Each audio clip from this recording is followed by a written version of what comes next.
Umbhodamo ulibaziseko lwakhokhelele ekubhubheni kwabantu okukwenzeka ngethuba kukhona inxushunxushu kwiphondo iGauteng naKwaZulu Natal ngoJulayi. Amalungu ecandelo lezokhuselwa asemanzini abilayo ngoku nekuthethwa nje asiwa kwamanye amasebe xa wayevakalisa uluvo ngale nywabajikili. We did our job as state security. We collected information, we analyzed it, we packaged it for the client, and as I repeat, as you adequately reflect on what was said before, we gave it to the client.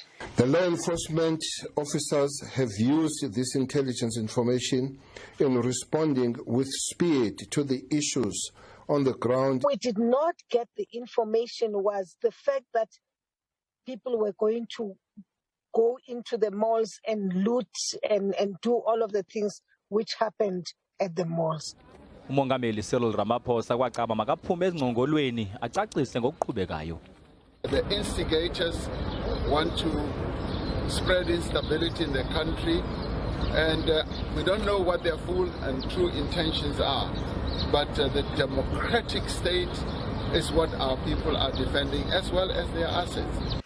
Baphehlelela kambe uphando lunzulu ngokakhokhelela kuloqulu kubhode phumile ke ingxelo ibekela ubala abantu abakukhuseleko nakwikhabhinethi ngokubanzi. Ukanti ke ikwathi kwakumebula kuboniwe kwaba kuzakwenzeka lo mbhodamo ngoJulayi kodwa ngenxa yoba kukho ingqoba kaxaka ngaphakathi kumbutho weANC sazibona sikule ngxaki. Kuthiwa ke makuthatha amanyathelo ligawu lizembe.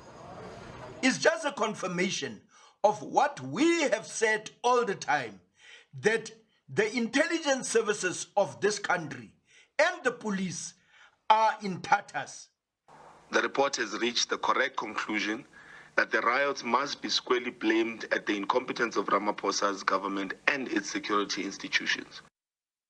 So it's not telling us about the root cause of the problem, the root cause of the unrest. It also tells us about how the situation was responded to. The report confirms, I believe, what most South Africans already knew, that South African police services and our state security agency were negligent. Lengxelo ke ikwabeka ichaphazela ibi noko xa uqwalaselwa ukhuseleko kweli lizwe ndinguAbongile Dumako kwindaba ze SABC eGauteng.